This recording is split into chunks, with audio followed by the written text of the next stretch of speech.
Hi, this is Scary Star Being with Scary's Wide World of Mystery. I am here at my favorite park. It's my favorite local park. There's lots of cool people here. I'm hanging out with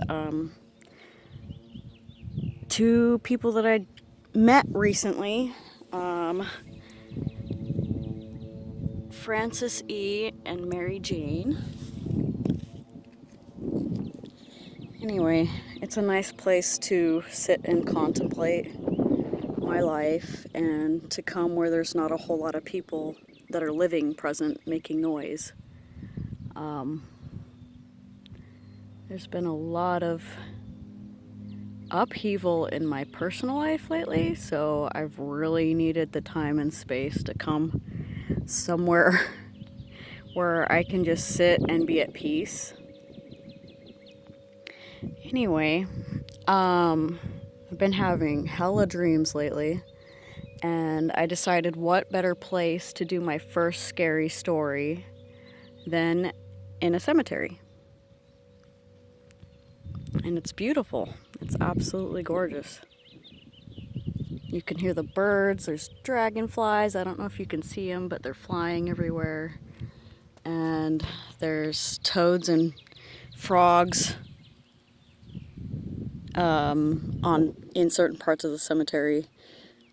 It's like playing Frogger. I guess you have to try not to run over them with my bike. There's my bike. Anyway, last time I told you about a dream that I had. Well, I had two dreams since then. The night previous, I had a dream about President Trump. And in that dream, I found out that he was not real. That he was a puppet, like a literal puppet. And he told me lots of secrets. A lot of which I cannot recall at this moment, but the biggest one was that he's a puppet, which is no surprise to me. But that's besides the point. And then last night, I had a dream about my grandma. Her name was Pauline.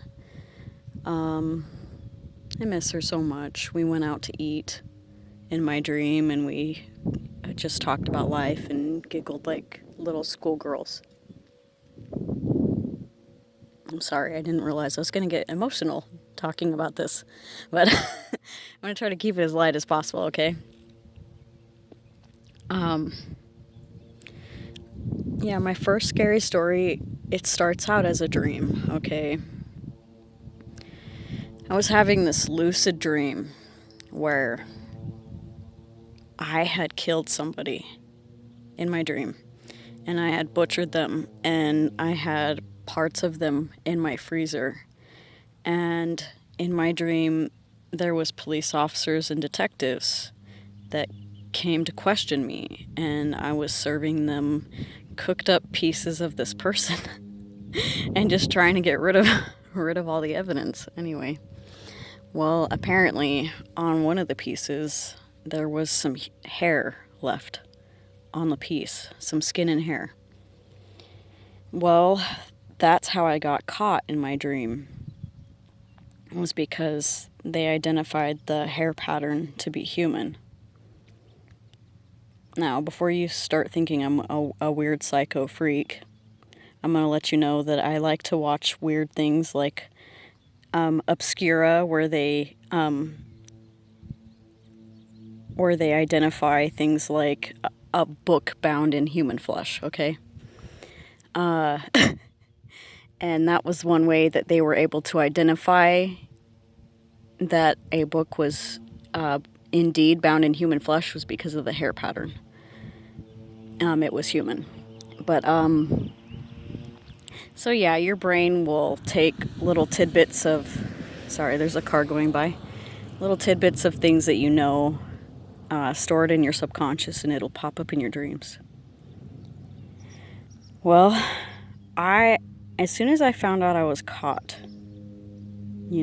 after, they figured out that it was human flesh, I woke up in a panic, just a cold sweat. All right. And then I noticed that there was a presence near me. And there is a car slowly approaching me. Hopefully they don't mind that I am filming here, but they might. And my bike might actually be in the way, so hang on. Let me pause really quick. Let me pause this. Okay, we're back.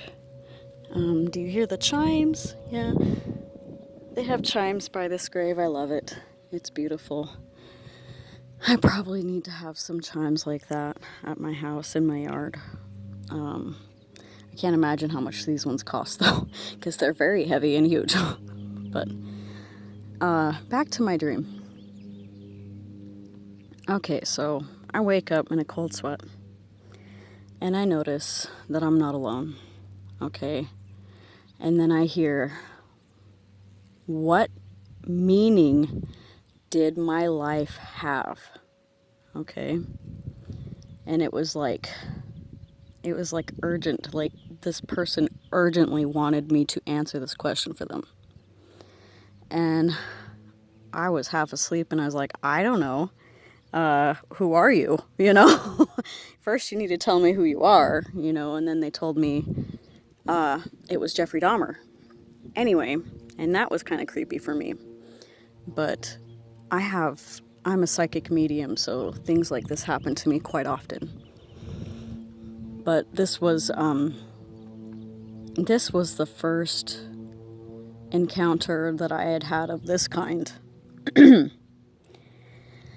Well, I got on my phone and I started Googling Jeffrey Dahmer. I looked up basically just about anything I could find on him, any information.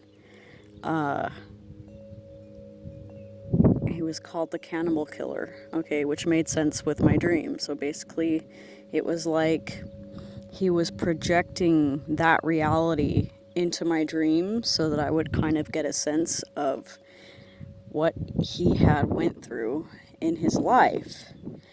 And one thing that really stuck out to me when I was Googling his story and about his life was that he was the only serial killer that ever showed remorse for what he had done. Okay? So I still didn't have an answer for him right away.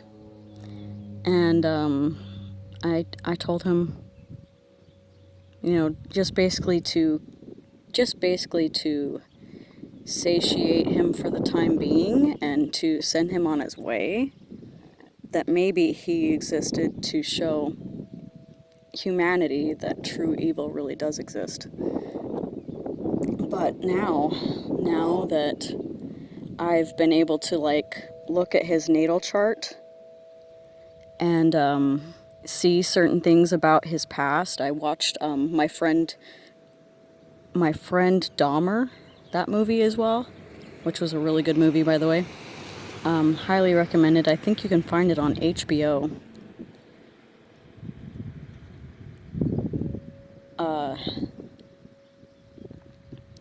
I realized something about Jeffrey.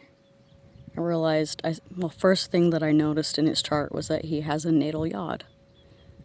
And a natal yod is called the finger of God, okay, in a natal chart. And I have 4 of those in my natal chart. And basically what a yod means is that the person isn't necessarily in full control of their life, okay? Their life tends to have a very faded feeling to it, like things just happen to them. You know, they get thrust into circumstances beyond their control. All right, and it's because they're being sponsored by God, per se. They're here to send a message with their life. All right. Anyway, I wrote down all the aspects that I had noticed in his chart, but I don't have that. I forgot to bring the book with me so that I could read them off. But the gist of what I got from his natal chart was that maybe he had a passion for dissecting biology, maybe, okay? But he grew up in a household where there wasn't a whole lot of nurturing for him. In fact, he got punished for some of his seemingly wayward proclivities. He used to collect roadkill and dissect it and collect bones and stuff. So, you know, any supposedly normal person would find that kind of grotesque and maybe amoral. His dad apparently got him started doing that, so I don't know why exactly his dad punished him for it. Maybe it was because it was something he saw inside of himself that his son also possessed, that he detested about himself, but he got beat for it. And he was also shamed for just in essence being himself. He also had homosexual tendencies, and he grew up in a very strict Christian home.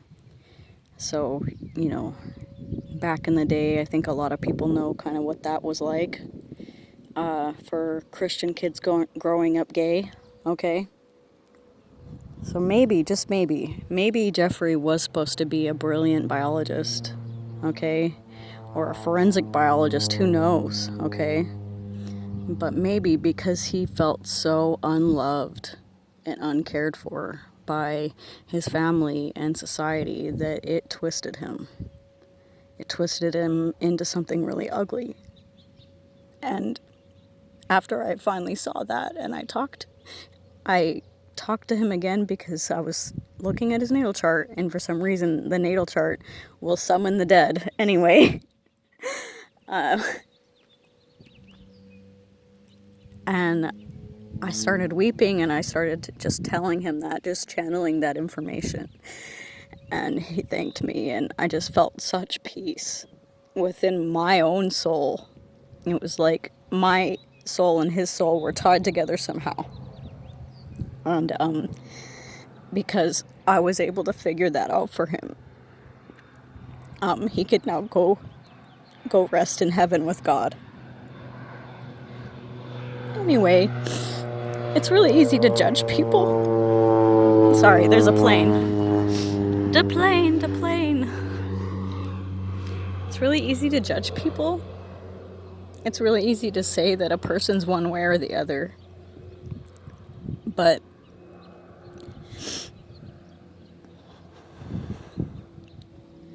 that's why Jesus said, "Judge not, lest ye be made to judge yourself," because that's what judgments are. Any judgment you make against somebody else is really a judgment that you've made about yourself.